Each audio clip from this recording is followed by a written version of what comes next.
ఏంటి కమెంట్ చేయండి. నేను మా ప్రతినిధి కృష్ణమోహన్తో మాట్లాడతాను. కృష్ణమోహన్, ఈ ట్వీట్లో వార్ని ఏ విధంగా చూడాలి? ప్రకాష్ రాజ్ ఎందుకు కార్తీక్ క్షమాపణ చెప్పాడు, అయిపోయింది, కానీ ప్రకాష్ రాజ్ ఎందుకు దాన్ని ఇంకా ముందుకు తీసుకువెళ్ళాలని అనుకుంటూ ఉన్నారు?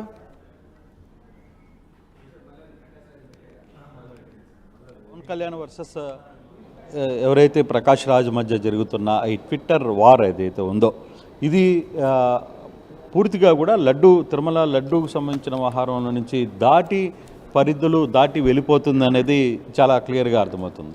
పవన్ కళ్యాణ్ మాట్లాడిన తర్వాత ట్విట్టర్ రూపంలో ప్రకాష్ రాజు ఒక ప్రశ్న అయితే సందర్శించిన నేపథ్యంలో దానికి వెంటనే ప్రకాష్ రాజ్ కౌంటర్ ఇచ్చిన పరిస్థితి అయితే, పవన్ కళ్యాణ్ కౌంటర్ ఇచ్చిన పరిస్థితి అయితే ఉంది. దానికి ప్రకాష్ రాజ్ బయట అమెరికాలోనో విదేశాల్లో ఉండి ఒక వీడియోను రిలీజ్ చేశారు. ఆ వీడియోలో నేను 30 తర్వాత వచ్చి అన్ని విషయాలు మాట్లాడతాను, మీరు అడిగిన ప్రతి ప్రశ్నకి నేను సమాధానం చెప్తానని చెప్పి ఆయన మాట్లాడిన పరిస్థితి. ఆ తర్వాత దుర్గగుడిలో పవన్ కళ్యాణ్ మాట్లాడుతూ ఏదైతే హీరో కార్తీక్ సంబంధించిన సినిమా విడుదల సందర్భంగా జరిగిన ఒక సందర్భంలో లడ్డు ఆహారం మీద మాట్లాడిన దాంట్లో కూడా ఆయన మాట్లాడినప్పుడు కార్తీక్ అక్కడి నుంచి స్పందిస్తూ సారీ చెప్పారు పవన్ కళ్యాణ్ని కోట్ చేస్తూ.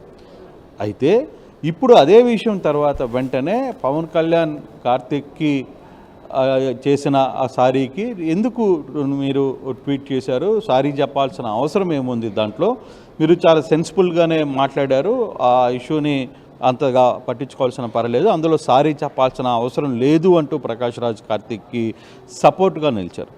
అయితే ఇప్పుడు మళ్ళీ ప్రకాష్ రాజ్ చేసిన ట్వీట్ మాత్రం కొంత గందరగోళానికి గురి చేస్తుంది. ప్రధానంగా పవన్ కళ్యాణ్ని టార్గెట్ చేసి మాట్లాడటం, దాంట్లో గెలిచే ముందు ఒక అవతారం, గెలిచిన తర్వాత ఇంకో అవతారం, ఏంటి అవాంతరం, ఎందుకు మనకి అయోమయం, ఏది నిజం, జస్ట్ ఆస్కింగ్ అంటూ ప్రకాష్ రాజ్ పవన్ కళ్యాణ్ని చూపించారు. అంటే నిన్న ఇదే వ్యవహారం మీద పేర్ని నాని కూడా చాలా కీలకమైన వ్యాఖ్యలు చేశారు పవన్ కళ్యాణ్ గురించి. గతంలో మీరు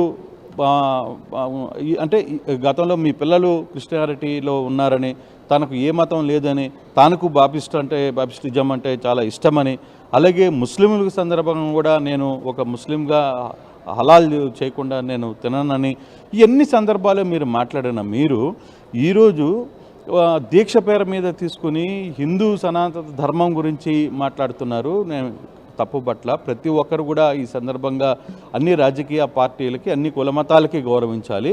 కానీ మీరు ఇప్పుడు యూటర్న్ ఎందుకు తిరిగారు అనే దాని మీద నిన్న పేర్ని నాని కూడా మాట్లాడిన వ్యాఖ్యలు. అందుకే మచిలీపట్నంలో పవన్ కళ్యాణ్ పై ప్రకాష్ రాజ్ చేస్తున్న ఈ కామెంట్లపై, ట్వీట్లపై సినీ రంగానికి చెందిన ఎవరైనా మాట్లాడుతూ ఉన్నారా? జనసేనకు సపోర్ట్గా ఉన్న కానీ, లేకపోతే టీడీపీకి సపోర్ట్గా ఉన్న సినీ రంగానికి చెందిన ప్రముఖులు ఎవరైనా మాట్లాడుతున్నారా?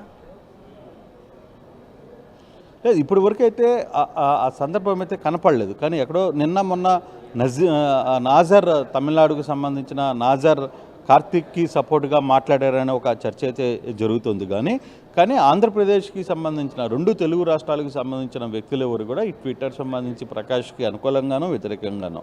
అయితే ఇక్కడ ఒకటి గుర్తుపెట్టుకోవాలి రోహిత్, ప్రకాష్ రాజుకి మా ఎన్నికల్లో గెలుపొందడానికి మెగా ఫ్యామిలీ మొత్తం కూడా ఆయన మద్దతుగా నిలబడి మంచు విష్ణుకి అగైనిస్ట్గా ప్రకాష్ రాజ్కి సపోర్ట్ చేసిన పరిస్థితి మనం మర్చిపోకూడదు ఇక్కడ.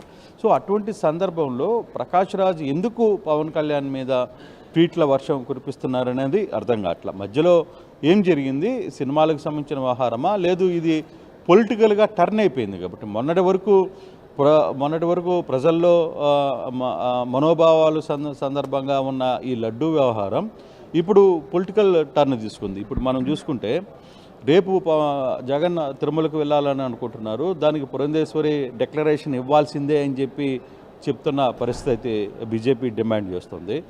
ఆయన గతంలో డిక్లరేషన్ ఇవ్వలేదు, నేను ఇప్పుడు మళ్ళీ డిక్లరేషన్ ఎందుకు ఇవ్వాలి అనేది ఒక ప్రాసెస్. తన తండ్రి కూడా ఆయన కూడా ఎన్నోసార్లు తిరుమలకి వెళ్ళారు, ఆయన కూడా ఇప్పుడు డిక్లరేషన్ ఇవ్వలేదు అనేది.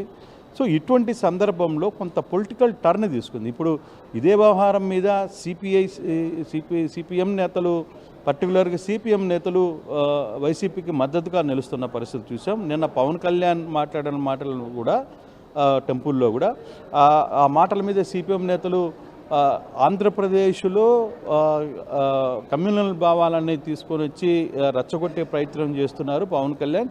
డిప్యూటీ సీఎం స్థాయిలో ఉండి ఇతర కృష్ణమోహన్ అంటే ఇక్కడ నిన్న కళ్యాణ్ పేర్ని నాని కూడా కొన్ని వ్యాఖ్యలు ఇప్పుడు ప్రకాష్ రాజ్ చేసిన ట్వీట్ కి అనుబంధంగానే అంటే ఇంచుమించు అలాంటి అర్థంలోనే పేర్ని నాని మాట్లాడారు. భీమవరంలో బాప్టిజం గురించి, రష్యాలో మోకాల దండు గురించి, ఇట్లా ఆ పిల్లలకు క్రిస్టియన్ పేర్లు అంటూ పేర్ని నాని మాట్లాడారు. ఇప్పుడు ప్రకాష్ రాజ్ చేసిన ట్వీట్ కూడా ముందు ఒక అవతారం, తర్వాత ఒక అవతారం, ఏంటి అవతారం అంటూ మాట్లాడారు. అంటే పేర్ని ప్రకాష్ రాజ్ వైసీపీ నేతలు ఎవరితోనే టచ్లో ఉన్నారు అని అనుకోవాల్సిన అవసరం ఉంటుందా, లేకపోతే వెనకాల ఎవరు నడిపిస్తున్నారు అంటూ కొంతమంది జనసేన నాయకులు కూడా మాట్లాడుతున్నారు.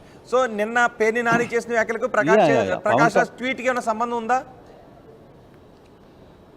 అంటే ఇక్కడ ప్రకాష్ రాజు మాట్లాడిన వ్యాఖ్యలకి, ఎందుకంటే ఎలక్షన్స్ బిఫోర్ పవన్ కళ్యాణ్ ఏ ప్రాంతానికి వెళ్తే ఆ ప్రాంతానికి తాను మీ కులస్తుందని, లేదు ఆ ప్రాంతంలో ఉన్న వాళ్ళతో క్రైస్తవుడికి నా పిల్లల పేరు క్రైస్తవులని, లేదు ముస్లిం దగ్గరికి పోయినప్పుడు నాకు ముస్లిం భావాలంటే చాలా ఇష్టమని, ఇలా పలు రకాలుగా ఆయన చాలా సందర్భాల్లో మాట్లాడిన పరిస్థితిని మనం కూడా చూసాం.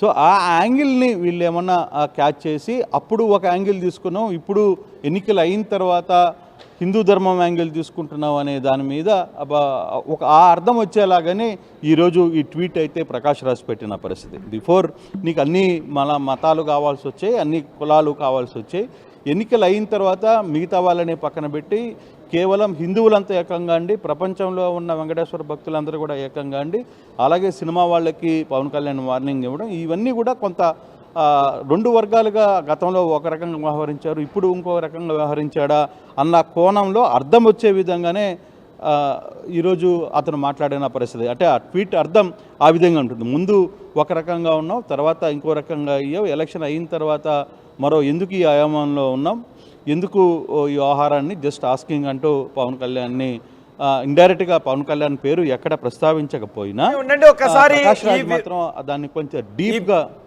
ఈ వివాదానికి కారణమవుతున్న వ్యాఖ్యలు మనం ఇంతకుముందు చూసాం. కార్తీ ఏం మాట్లాడారు, పవన్ కళ్యాణ్ ఏం మాట్లాడారు, ప్రకాష్ రాజ్ ఏం మాట్లాడారు, ప్రకాష్ రాజ్ చేసిన ట్వీట్ ఏంటి. తాజాగా ప్రకాష్ రాజ్ చేసిన ట్వీట్ని కూడా మనం ఆర్టీవీ స్క్రీన్ పైన చూడొచ్చు. గెలిచే ముందు ఒక అవతారం, గెలిచిన తర్వాత ఇంకో అవతారం, ఏంటి అవాంతరం, జస్ట్ ఆస్కింగ్ అంటూ ఈ వ్యాఖ్యలు చేశారు. ఇలాంటి వ్యాఖ్యల్ని పేర్ని నాని కూడా చేశారు. పవన్ కళ్యాణ్ దానికి కౌంటర్ కూడా ఇచ్చారు. మళ్ళీ ఒకసారి పవన్ కళ్యాణ్ ఏం మాట్లాడారు, పేర్ని నాని ఏం మాట్లాడారు, ప్రకాష్ రాజ్ ఏం మాట్లాడారు చూద్దాం. అపవిత్రం గురించి మాట్లాడుతున్నాను. ఇందులో ప్రకాష్ రాజ్ గారికి సంబంధం ఏంటి? ఇందులో నేను ఇంకొక మతాన్ని నిందించానా, ఇస్లాంని నిందించానా, క్రిస్టియానిటీని నిందించానా? ఈ అపవిత్రం జరిగింది, ఇలా జరగకూడదు, ఫుడ్ అడల్టరేషన్ జరిగిందని మాట్లాడుతుంటే దీన్ని గోల చేయకూడదంటే, అంటే తప్పు జరిగినప్పుడు మాట్లాడకూడదా? ఒక అపవిత్రం జరిగితే మాట్లాడకూడదా? దేవతా విగ్రహాలను శిరచ్ఛేదం చేస్తే మాట్లాడకూడదా? ఏం పిచ్చి పట్టింది ఒక్కొక్కళ్ళకి? శ్రీ పవన్ కళ్యాణ్ గారు, నేను ఇప్పుడే మీ ప్రెస్ మీట్ని చూశాను. నేను చెప్పిందేంటి, మీరు దాన్ని అపార్థం చేసుకుని తిప్పుతున్నదేంటి? నేను ఇప్పుడు విదేశాల్లో షూటింగ్లో ఉన్నాను. 30వ తారీఖు తర్వాత వచ్చి మీ ప్రతి మాటకి సమాధానం చెప్తాను. ఈ మధ్య మీకు వీలైతే నా ట్వీట్ని మళ్ళీ చదవండి, అర్థం చేసుకోండి. పవన్ కళ్యాణ్ గారా, పవన్ కళ్యాణ్ గారు హిందూ అని చెప్తున్నారా? ఏమండి హిందూ అంటే ఆ మధ్య భీమవరంలో ఎప్పుడో నేను బ్యాప్టిజం తీసుకున్నా అని చెప్పారు, ఆయనేనా? కాదండి, భీమవరంలో బ్యాప్టిజం తీసుకున్నానని చెప్పారు, వారేనా పవన్ కళ్యాణ్ గారు? ఆ పవన్ కళ్యాణ్ గారు, ఈ పవన్ కళ్యాణ్ గారు ఒకళ్ళేనా? ఆ మధ్య ఎప్పుడో ఒక ముస్లిమ్స్ ఇంట్లో టోపీ పట్టుకుని హలాల్ చేశారా మాంసాన్ని, హలాల్ చేయకపోతే మనం తినకూడదని చెప్పని సోఫా మీద కూర్చోకూడదు, రంజాన్ మాసంలో కింద కూర్చోవాలి, మంది ఇది పెద్ద మాంసమేనా అని చెప్పి గబగబా అడిగి తిన్నారు, ఆయనేనా? పెద్ద మొక్కలు అని చెప్పి అడిగి తిన్నారు, ఆయనేనా? ఆయనేనా ఈ పవన్ కళ్యాణ్ గారు? జనం మర్చిపోరు ఏది కూడా. పవన్ కళ్యాణ్ గారు, మీరు బ్యాప్టిజం తీసుకున్నానని చెప్పి మీరు చెప్పింది ఎవరు మర్చిపోరు. నాకు మతం లేదు, కులం లేదని చెప్పినా మీరు ఎవరు మర్చిపోరు. మీరు రష్యా చర్చిలో యేసు ప్రభువు యొక్క మందిరంలో మోకాళ్ళ మీద మోకాళ్ళ దండేసింది కూడా ఎవరు మర్చిపోరు. మీ పిల్లలకి క్రైస్తవ పేర్లు పెట్టుకున్నా కూడా ఎవరు మర్చిపోరు. తప్పు లేదు, తప్పు అని నేను అంటలా. అంటే మీరు ఇవాళ కొత్తగా శ్రీ వైష్ణవ మతం ఎవరన్నా కొత్తగా పుచ్చుకుంటే ఒంట్లో ఎన్ని భాగాలు ఉంటే అన్ని భాగాలకి నామాలు పెట్టుకున్నా అంటే ఎవడో ఈయనలాంటి వాడు ఎవడో అట్లా కొత్తగా ఈయన హిందూ మతం తీసుకుని ఉంటాడు.